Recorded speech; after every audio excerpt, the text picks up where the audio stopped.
Voter list गड़बड़ी के कांग्रेस के आरोपों पर भाजपा नेता भगवती शर्मा की सफाई।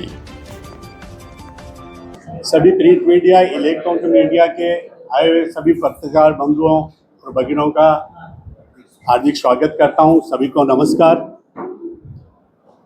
आज की ये प्रेस कॉन्फ्रेंस आपको कुछ जानकारियां साझा करने के लिए हमने बुलाई है। आप लोग आए, इसके लिए आपका खूब खूब आभार। विगत कुछ दिनों से कांग्रेस द्वारा मतदाता सूची के ऊपर में कई तरह के आरोप प्रत्यारोप किए जा रहे हैं। कुछ दिन पहले उन्होंने मतदाता सूची के अंदर में 145 में कुछ 59,000 वोट बढ़े थे, उसके बारे में भी कुछ आरोप लगाए थे। उस समय हमारे आमदार नरेंद्र मेहता जी ने उसका स्पष्टीकरण भी दिया था कि शहर की जब आबादी बढ़ती है तो वोट बढ़ने वाले ही हैं, लेकिन हमने कभी भी इस तरह के आरोप नहीं लगाए कि ये कांग्रेस ने बढ़ाया, कि ये इसने बढ़ाया, कि उसने बढ़ाया।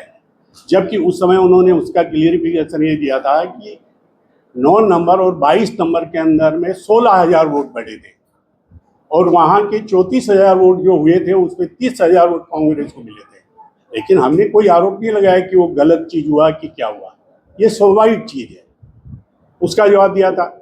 फिर उन्होंने एक प्रेस कॉन्फ्रेंस के माध्यम से कुछ डबल वोटों के बारे के अंदर में बताया था, जिसके अंदर में बताया गया था कि कुछ लोगों के डबल वोटिंग आए हुए हैं और उसका भी कहीं न कहीं इशारा बीजेपी की तरफ किया था। मैं आपको बता देना चाहता हूँ, मीरा भाईंदर के अंदर में उन्होंने खाली 1-2 उदाहरण पेश किए। मेरे पास के अंदर में यहाँ पे कई ऐसे उदाहरण हैं जो एक बूथ में नाम आ रहा है, 2 बूथ छोड़ के तीसरे बूथ में भी सेम नाम आ रहा है। ऐसे मेरे पास में सैकड़ों उदाहरण हैं। हूँ कि मीरा भाईंदर 145 विधानसभा के बारे के अंदर में मतदाता सूची के बारे में कांग्रेस के बीच में काफी प्रश्न उठाए थे। जो वोट जुड़े हैं उनके बारे के अंदर में, बढ़े हैं उनके बारे में किया था। उसके बारे में हमारे आमदार श्री नरेंद्र मेहता जी ने स्पष्टीकरण दिया था कि ये 59,000 वोट के अंदर में 16,000 अकेले 22 नंबर और 9 नंबर पे बढ़े हैं। तो बाकी एवरेज देखा जाए तो कम है। हमारे को इस चीज़ के अंदर में कोई गिला शिकवत नहीं है, क्योंकि वोट बढ़ने चाहिए। जिस तरीके से आबादी बढ़ रही है, जिस तरीके से लोग आ रहे हैं, जिस तरीके से लोग एक जगह से दूसरी जगह जा रहे कर रहे हैं, उसका हमने स्पष्टीकरण दिया था। अभी कुछ दिन पहले उन्होंने फिर एक आरोप लगाया था कि 2 बार 3 बार मतदान आ रहा है किसी का, और उसके अंदर में कहीं न कहीं जोड़ने की कोशिश हमसे की थी।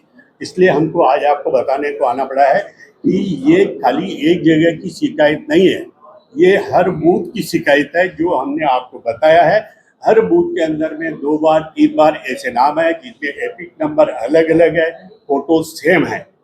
तो इसके अंदर में सुधार होना चाहिए।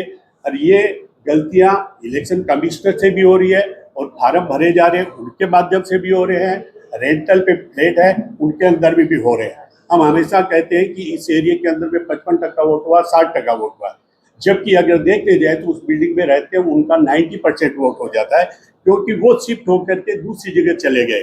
वो वहाँ वोटिंग कर रहे हैं, यहाँ वोटिंग नहीं कर रहे। तो ऐसे देखा जाए तो वहाँ 90% हो रहा है। हमने भी इलेक्शन कमिश्नर से ये सब शिकायतें करेंगे अभी पूरा काम हमारा होने के बाद में। और मुझे विश्वास है कि भारत सरकार ने, इंडिया गवर्नमेंट ने, ये भाजपा सरकार ने, मोदी जी के नेतृत्व में इलेक्शन कमिश्नर ने एक SIR का जो अभियान चलाया है वो महाराष्ट्र के अंदर में भी आदेश दिया है। कुछ ही समय के अंदर में जब शुरू होगा तो इसके अंदर में हर बूथ की यादी क्लियर हो जाएगी, ऐसा हमें पूर्ण विश्वास है।